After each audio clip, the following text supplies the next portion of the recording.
नमस्कार, मना योग में आपका स्वागत है। मैं सीमा। दोस्तों, पहले तो हम पिछली वीडियो की थोड़ी सी बात करेंगे।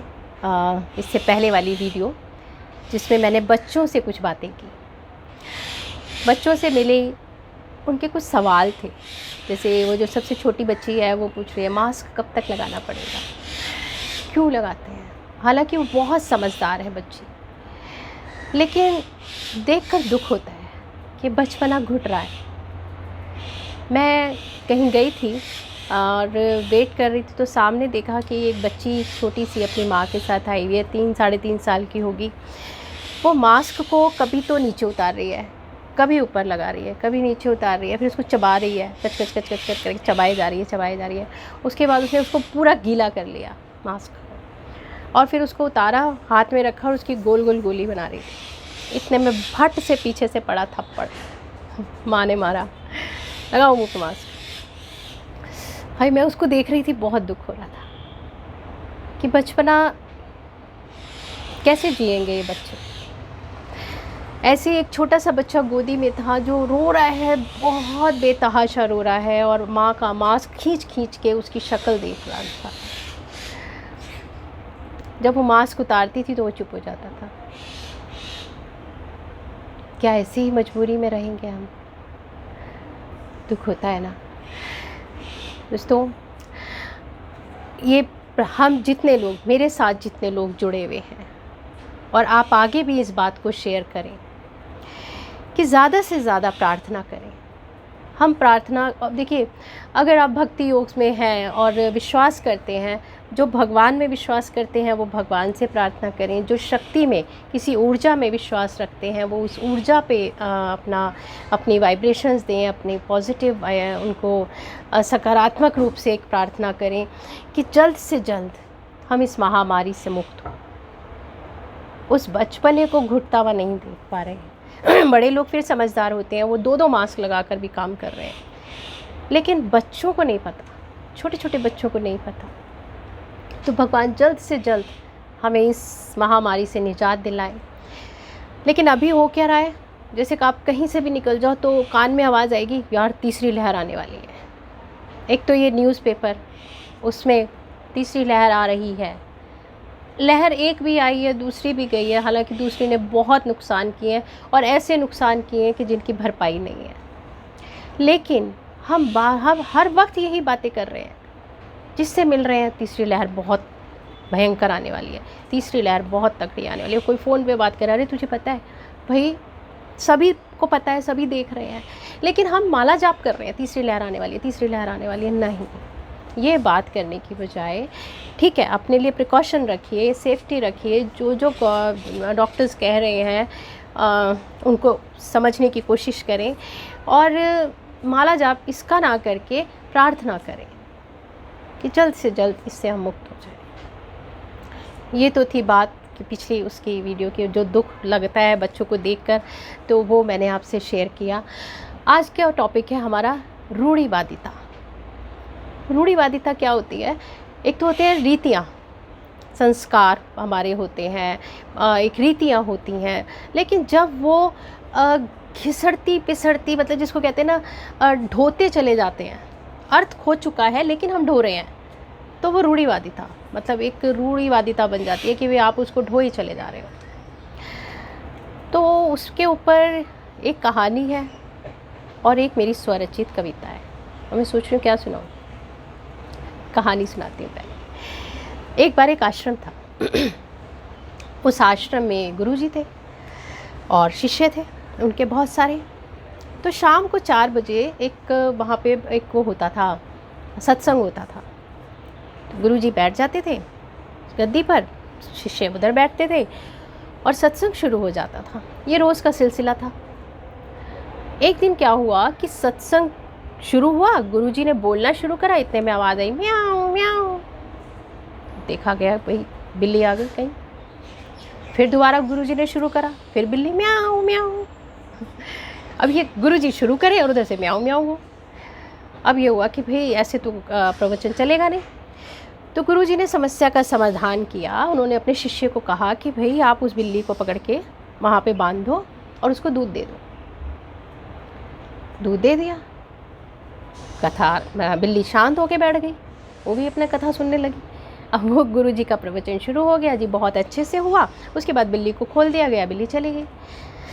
अब बिल्ली तो बिल्ली ठहरी। जानवरों को होता है ना, जहाँ पर भी उनको ऐसे रोटी या दूध मिलता हो तो वो रोज़ पहुँच जाते हैं वहाँ पे। तो बिल्ली अगले दिन भी आ गई। जैसे ही उनका वो शुरू हो, बिल्ली का म्याऊं म्याऊं शुरू हो। फिर बिल्ली को बांधा गया, फिर उसको दूध दिया गया। अब बिल्ली रोज़ आती, रोज़ बंधती, दूध पीती, और जब कथा समाप्त हो जाती तो बिल्ली चली जाती। ये सिलसिला चलता रहा। अब एक दिन वो जो गुरुजी थे वहाँ के, उनका स्वर्गवास हो गया। अब एक तो मुझे ये समझ में नहीं आता कि स्वर्गवास किसने तो बताया कि कोई स्वर्ग जैसी कोई जगह है। कौन आया वापस वहाँ से और उसने डिस्क्राइब किया कि भाई स्वर्ग ऐसा होता है। और किसने कंफर्म किया कि जो इंसान मरता है वो स्वर्ग में ही गया है। ये भी रूढ़िवादिता है, लेकिन कोई बात नहीं। अब गुरुजी का देहांत हो गया, गुरुजी है नहीं, लेकिन वो कथा की जो परंपरा है भी वो तो चलेगी। आश्रम की परंपराएं होती हैं। अब नेक्स्ट डे बैठा है, सब हुआ कि भाई गुरुजी का जब क्रियाक्रम और संस्कार हो गए, 12-13 दिन का वो टाइम निकल गया, तो 13 दिन बाद वो कथा शुरू हुई। और जी बैठे शिष्य जिनको गद्दी सौंपी गई थी, उन्होंने बैठ के कथा शुरू करनी थी, लेकिन कथा शुरू ही ना हो। क्यों? सोचो, क्योंकि बिल्ली नहीं आई। अब बिल्ली नहीं आई इसलिए कथा कैसे करें, जब गुरुजी के टाइम पे तो बिल्ली आती थी। अब जानवर जो होता है वो बहुत सेंसिटिव होता है। वो जब मालिक मर जाता है ना, तो वो बेचारा वो जानवर भी विचलित हो जाता है। अब बिल्ली आए ना, तो कथा कैसे हो? दौड़ाया गया शिष्यों को, जाओ भी जाओ, बिल्ली ढूंढ के लाओ। अब उन्होंने किसी भी गए, ढूंढते ढूंढते कोई बिल्ली, जो बिल्ली मिली उसी को उठा लाए, ला के बांध दिया, उसको ज़बरदस्ती दूध पिला रहे हैं कि तुम दूध पियो, तब हमारी कथा शुरू होगी। अब बिल्ली को क्या मतलब, मज़ा आ गया उसको, तो दूध पीती और जी चली जाती, फिर कथा आरंभ हो जाती। अब ऐसे कथा चलती थी, बिल्ली लाई जाती थी, बिल्ली बांधी जाती थी, उसको दूध दिया जाता था, फिर कथा होती थी, फिर बिल्ली को खोल दिया जाता था। क्या है ये? बुद्धिवानी है या मूर्खता है? सोचें आप। तो इसी तरह से हम रीतियों को देखो, उस टाइम पे जब गुरुजी थे, ये एक समस्या सामने आई कि बिल्ली ने आकर कथा नहीं कहने दी, इसलिए उन्होंने समस्या का समाधान कर दिया। शिष्यों ने उसको खींच लिया। तो और वही चीज़ हम लोग भी करते हैं। बहुत सारे ऐसी चीज़ों को हम ढोए जा रहे हैं, जिनका मतलब नहीं पता। आज की डेट में उनका अर्थ खो चुका है, लेकिन फिर भी। और बहुत सारी चीज़ें तो ऐसी हैं कि मतलब मैं देखती हूँ कि आप मंदिर जाओ, मंदिर में जैसे मैं जाती हूँ, यहाँ पर हमारे घर के पास में मंदिर है, तो भगवान जी की मूर्तियाँ, इतनी सुंदर सुंदर मूर्तियाँ, उनके मुँह पे हलवा चिपका हुआ है। कहीं पूरी भी, इतनी छोटी सी पूरी ली और वो पूरी के साथ हलवा लेके चिपका दिया, कड़ा दिया मुँह पे। आपके मुँह पे कोई चिपका दे, कैसा लगेगा? लेकिन हाँ, चिपका रखा है। अब मूर्ति बोले कैसे भाई? वो देखिए, मैं ये हाथ जोड़ के ये बात ज़रूर कहूँगी कि मेरा किसी की विश्वास, किसी की श्रद्धा, किसी के भी धर्म, किसी चीज़ को मेरा ठेस पहुँचाने का मकसद नहीं है। लेकिन मैं सिर्फ ये चाहती हूँ कि सोचा ज़रूर जाए कि वो जो इतनी सुंदर मूर्ति है, उसके ऊपर हमने हलवा चिपका दिया। अब कैसे बोले भाई? तो हमारे यहाँ जो मंदिर में पुजारी जी हैं, उनके सपने में भगवान आए। उन्होंने कहा कि भाई हमें बचाओ, ये ना लोग चिपका जाते हैं मुँह पे, उसके बाद चींटियाँ वीटियाँ भी चढ़ जाती हैं, तो कुछ उपाय ढूंढो। पुजारी जी ने, हम जब बाद में गए, दोबारा गए मंदिर, तो देखा कि वो चारों तरफ एक बॉक्स बना दिया। अंदर सुंदर सी मूर्ति है और बाहर एक बॉक्स है। अब भगवान जी सेफ हो गए अंदर, लेकिन भक्त भी भक्त ठहरे और उन्होंने ग्लास पे चिपका दिया। पूरे जगह टीके भी लगे हुए हैं, काला टीका, लाल टीका, पीला टीका, और वहाँ पे खाना भी चिपका हुआ है। अब भगवान जी शीशे में आएंगे खाना? सोचो। ऐसे ही बहुत सारे, अब जैसे व्रत है या जो भी कुछ है, कई बार मैं सवाल करती थी, जैसे ये करवा चौथ का व्रत होता है, तो मैं सवाल करती थी कि कहाँ भगवान बैठा है और वो रजिस्टर में एंट्री कर रहा है। क्योंकि एक तरफ तो हम कहते हैं कि हर इंसान अपनी उम्र लिखवा के लाया है, हर एक की उम्र निश्चित है। दूसरा, अगर आप पूरी शिद्दत से जो व्रत कर रहे हैं हम, तो कोई लेडी विडो नहीं होगी, उसका पति जीवित रहेगा। लेकिन ठीक है, एक व्रत है, मन में इच्छा है करने की, करा जाए, है ना। लेकिन जैसे मैं ये सोचती थी कि कहाँ इसका मतलब क्या है कि कहाँ पर रबड़ मिटा के वो एज बढ़ा रहे हैं। दोस्तों बहुत बड़ा जिगरा चाहिए थोड़ा दुनिया से अलग चलने के लिए, बहुत गालियाँ भी पड़ती हैं, लेकिन सोचा जाए, हम उन रिवाजों को समझें, उसके बाद हम उसको अगली पीढ़ी को सौंपें, ऐसे ही नहीं उठा कर देते चले जाए। इसी पर एक कुछ लाइनें मेरे मन में आई थी तो वो मैंने लिखी, वो मैं आपके साथ शेयर करती हूँ। मेरी अपनी ही रीतियाँ हैं, मेरे अपने ही रिवाज हैं। मेरी अपनी ही रीतियाँ हैं, मेरे अपने ही रिवाज हैं। जो आज हैं वो कल नहीं थे, जो कल नहीं थे वो आज हैं। इस लाइन को सोचिएगा बाद में। मेरी अपनी ही रीतियाँ हैं, मेरे अपने ही रिवाज हैं। जो आज हैं वो कल नहीं थे, जो कल नहीं थे वो आज हैं। पीढ़ी दर पीढ़ी हम रीतियों को ढोते हैं, पीढ़ी दर पीढ़ी हम रीतियों को ढोते हैं। पहले अर्थ थे जिनके, पर अब अर्थ खोते हैं।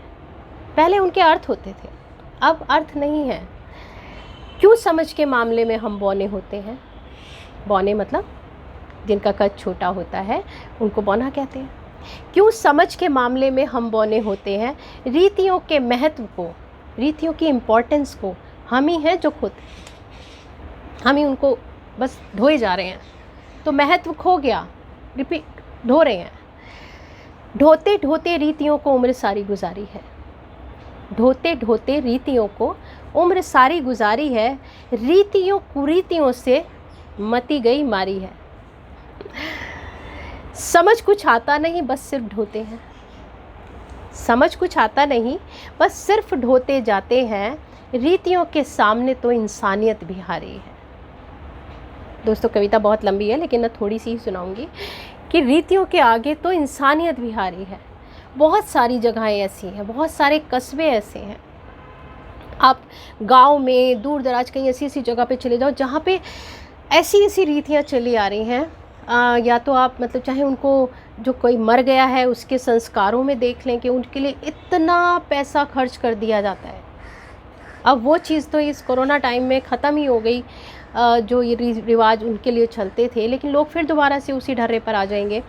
शादियों में देखिए, मतलब कई जगह पे ऐसा देखा है कि रीति है, ये रिवाज है हमारा।